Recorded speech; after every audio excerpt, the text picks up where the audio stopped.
সে কে? কোথায়? কেন? বনের গভীরে, যেখানে সূর্যের আলো ভয়ে কাঁপতে কাঁপতে নামে, সেখানে একা থাকত সে। তার নাম ভস্মাসুর। সে কোনো রাজা ছিল না, ছিল না কোনো সেনাপতি। ছিল এক সাধারণ অসুর, যাকে কেউ মনে রাখত না, কেউ ভয় পেত না, কেউ সম্মানও করত না। শৈশবে ভস্মাসুর দেখেছে দেবতাদের পুজো হয়, তাদের জন্য হয় যজ্ঞ, আর অসুরদের নাম উচ্চারণ করা হয় ঘৃণার সঙ্গে। তার বাবা মা ছিল সাধারণ অসুর দম্পতি। তাদের জীবন কেটেছে লড়াই করে, লুকিয়ে বেঁচে থাকার চেষ্টায়। তারা ছেলেকে বলতো শক্তি একমাত্র সত্য। কিন্তু শক্তি তো ভস্মাসুরের ছিল না, ছিল শুধুই রাগ, আর ছিল প্রশ্ন। আমি কি শুধু অসুর বলেই তুচ্ছ? দেবতারা কি জন্মেই বড়, নাকি শক্তি অর্জন করে বড় হয়? এই প্রশ্নগুলোই রাতে তাকে ঘুমোতে দিত না। একদিন সে শ্মশানের পাশে বসে দেখছিল, আগুন নিভে গেলে সবকিছুই ছাই হয়ে যায়, গাছ, দেহ, অহংকার, সব। সে তখন ভাবল, যদি আমি নিজেই ছাই হয়ে ওঠার ক্ষমতা পাই, তবে আমি হব শেষ সত্য। সেদিন থেকেই তার মনে জন্ম নিল এক ভয়ঙ্কর ইচ্ছে, ক্ষমতা। ভক্তির জন্য নয়, মুক্তির জন্য নয়, ভয়ের জন্য। ভস্মাসুর শুনেছিল এক দেবতা আছেন যিনি সহজেই তপস্যায় সন্তুষ্ট হন, যিনি ভোলা ভালা, দয়ালু। তিনি শিব। সে তখন সিদ্ধান্ত নিল, আমিও তপস্যা করব, কিন্তু এমন বর চাইব যা কেউ কল্পনাও করেনি।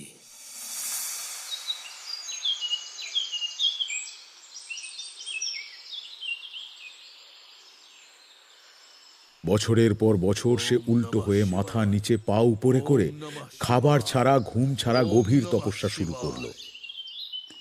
ওম নমঃ শিবায়, ওম নমঃ শিবায়, ওম নমঃ শিবায়, ওম নমঃ শিবায়, ওম নমঃ শিবায়, ওম নমঃ শিবায়। 100 বছর হয়ে গেল।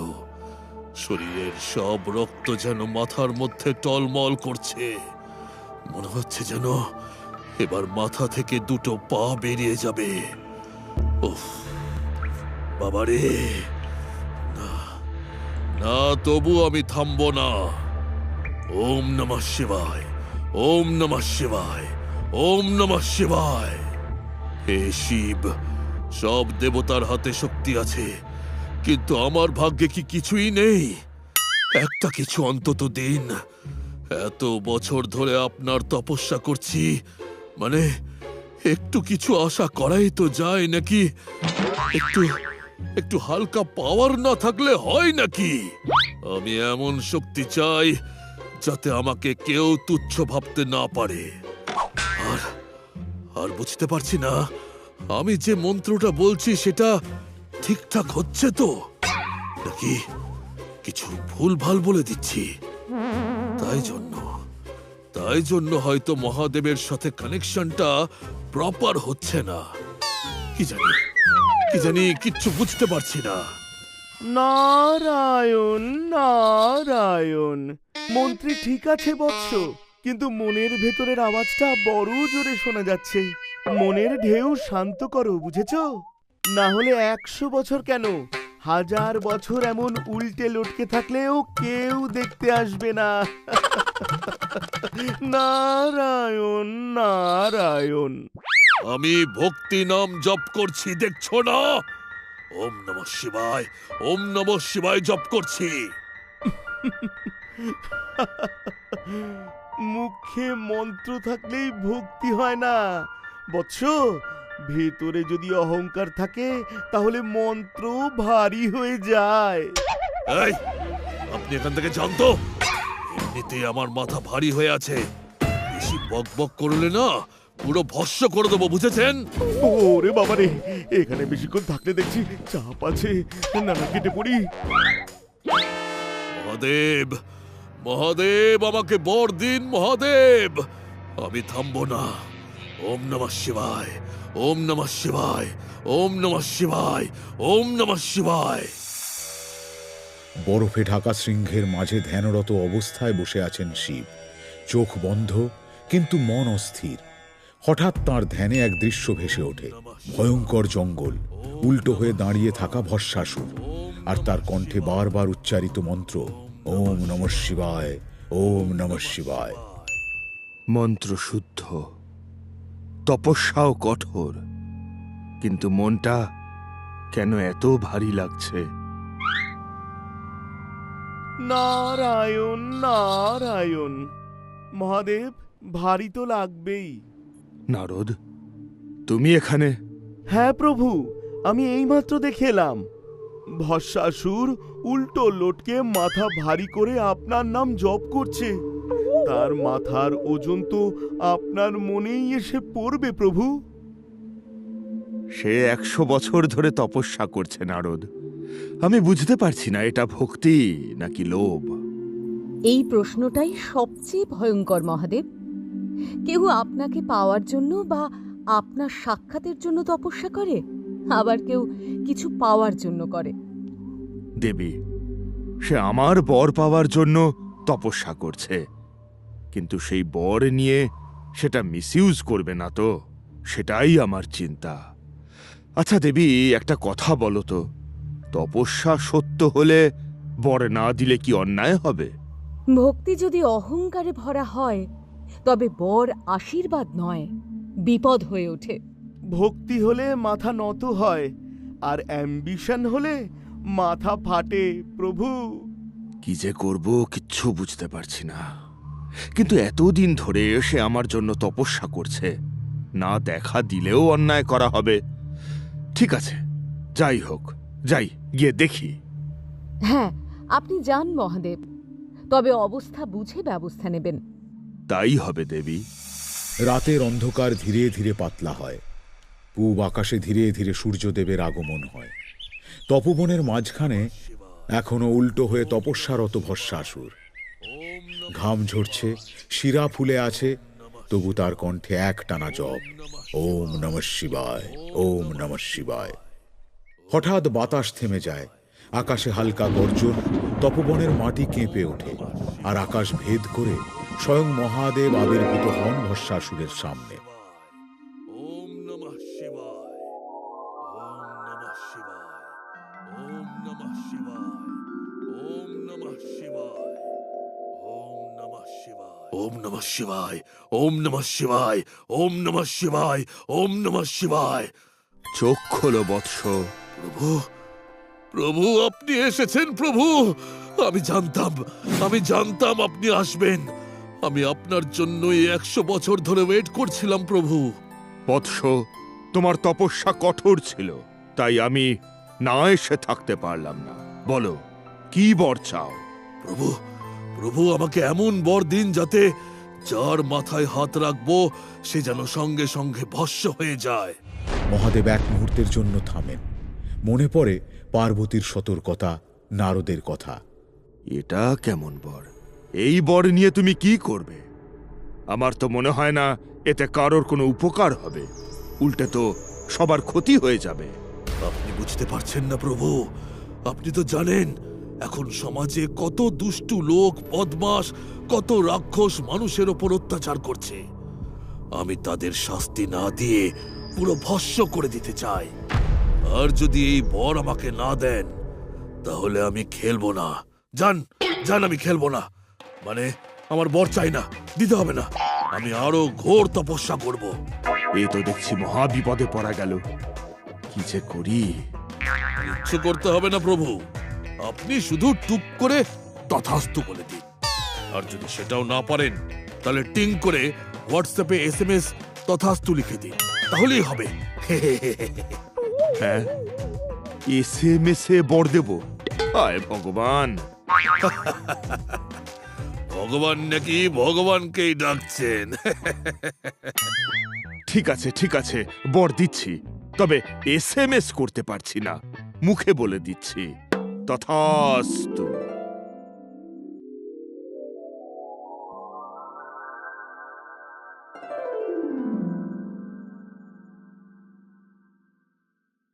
এই তো, সাব্বাস, ফ্যান্টাস্টিক, বিউটিফুল গুরু। এই দাঁড়ান, এখনই ভ্যানিশ হয়ে যাবেন না? বটটা অ্যাক্টিভেট হলো কিনা একবার চেক করে নি। গাছ না পাথর?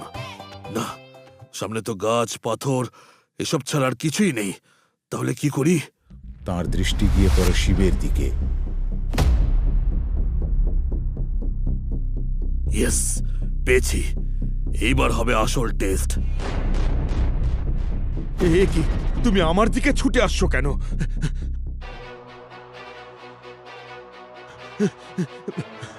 প্রভু, প্রভু দাঁড়ান, আমি আপনার মাথাতে একবার হাতটা রাখতে চাই। একবার, একবার খালি, অনলি ওয়ান টাইম টেস্ট করে নেব। এ তো দেখছি আমার দেওয়া বরে আমাকেই ভস্য করে দেবে। মহা মুশকিলে পড়া গেল তো। না না, আমি ব্রহ্মার কাছে যাই।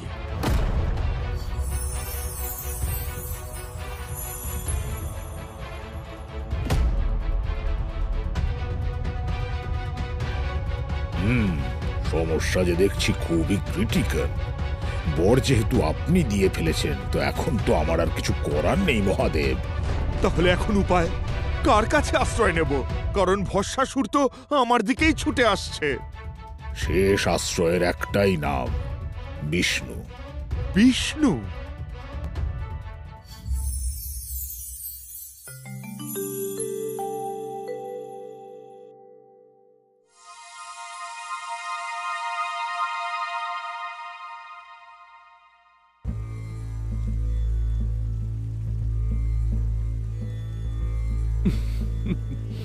হ্যাঁ, আমি চেষ্টা করব যাতে আপনার কোনো ক্ষতিও না করতে পারে।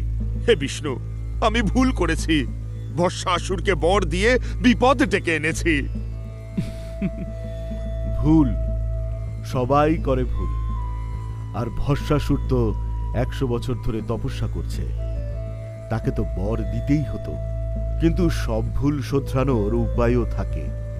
তবে এখন সমস্যাটা শক্তির না, সমস্যাটা অহংকারের। অহংকার? হ্যাঁ, সে এখন নিজের শক্তিতে অন্ধ। কিন্তু কোনো উপায় তো থাকবে।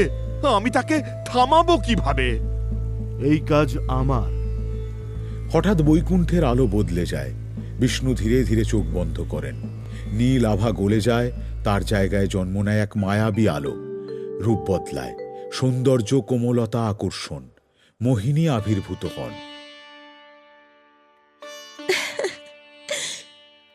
অহংকারকে শক্তি দিয়ে হারানো যায় না প্রভু, তাকে হারাতে হয় তার নিজের হাতেই। মহাদেব, মহাদেব কোথায় আপনি? একবার প্লিজ একবার আসুন, আমি অনলি শক্তিটা টেস্ট করব। হঠাৎ সে থেমে যায়। সামনে দাঁড়িয়ে আছেন মোহিনী। ওহে বীর, এত রাগ কেন? আপনি আপনি কে? আমি আমার নাম মোহিনী। অপূর্ব নাম। আমি অনেক দিন ধরে আপনার মতো কাউকে খুঁজছিলাম। বলছি, আপনি কি আমাকে বিবাহ করবেন?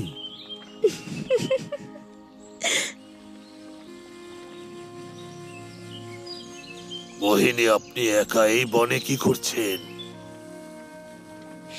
এই বনের একপাশে আমাদের ঘর। আমার পিতামাতার সাথে আমি থাকি। সকালের পুজোর জন্য আমি ফুল তুলতে এসেছিলাম। মোহিনী, আপনাকে আমার খুব ভালো লেগেছে। আপনি আমাকে বিবাহ করবেন? আপনাকে দেখতে খারাপ না, কিন্তু কিন্তু আমি একজন নৃত্যশিল্পী। আর আমি ছোটবেলা থেকেই প্রতিজ্ঞা করেছিলাম যে আমি এমন কাউকে বিয়ে করব যে আমার মতোই নাচতে পারে। আমি যেমন যেমন নাচবো সেও যেন ঠিক সেটাই পারে। তাহলে মনে হচ্ছে আর আপনাকে বিবাহ করা হলো না। চিন্তা করবেন না, আমি আপনাকে শিখিয়ে দেব। যেমন আমি করি ঠিক তেমনই আপনিও পারবেন। কিন্তু কিন্তু আমি যেমন ভাবে আপনাকে দেখাবো ঠিক তেমনই আপনাকে করতে হবে কিন্তু। আর যদি আপনি তা পারেন তাহলে আমি আপনার হয়ে যাব। উফ, কি যে বলবো! আমি আপনার জন্য সবকিছু করতে পারবো। আপনি যেমন যেমন বলবেন আমি ঠিক তেমনই করব। তাহলে আসুন আমার সাথে, আসুন।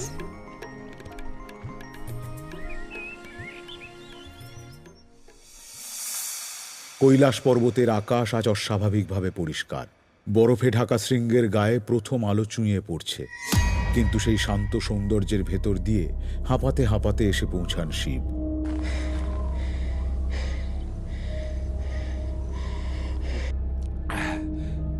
কি হলো মহাদেব, এমন ভাবে হাঁপাচ্ছেন কেন? কি হয়েছে? দেবী, সব বলে শেষ করা যাবে না। ভস্মাসুর, আমার বর, সব উল্টে গেছে। আমি জানতাম অহংকার কখনো চুপ করে থাকে না। ড্যাড ড্যাড, কি হয়েছে, কি হয়েছে? আজ কি কোনো যুদ্ধ আছে? না রে, আজ যুদ্ধ নয়, আজ শিক্ষা। বিষ্ণু মোহিনী রূপে ভস্মাসুরকে সামলাতে গেছে। তাহলে আপনি এখন কি করবেন মহাদেব? চলো দেবী, আজ আমরা সবাই গিয়ে দেখব শক্তি নয়, বুদ্ধি কিভাবে অহংকারকে হারায়। আমি কিন্তু প্রথম সারিতে বসবো।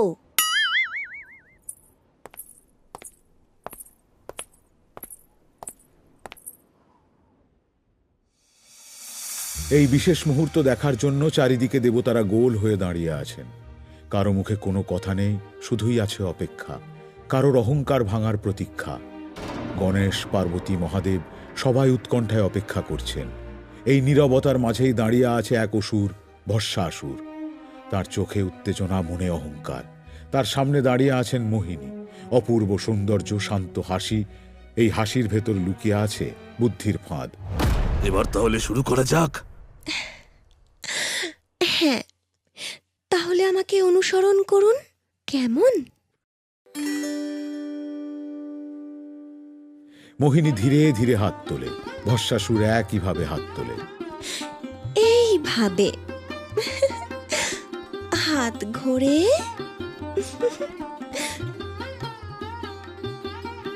কোমর দোলে।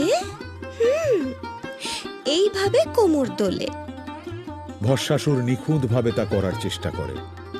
সহজ ব্যাপার তো এটা, এ আর এমন কি?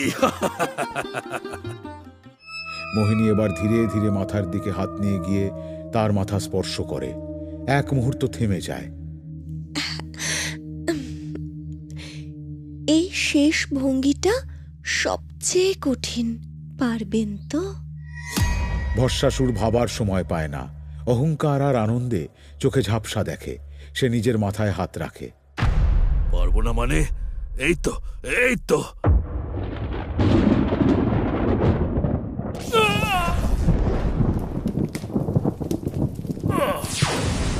এক মুহূর্তের নীরবতা, তারপর তীব্র আলো। ভস্মাসুরের দেহ মুহূর্তে ছাই হয়ে যায়। এতক্ষণে আমার বুকের ধড়ফড়ানিটা কমলো। এতক্ষণ যা টেনশনে ছিলাম কি আর বলবো।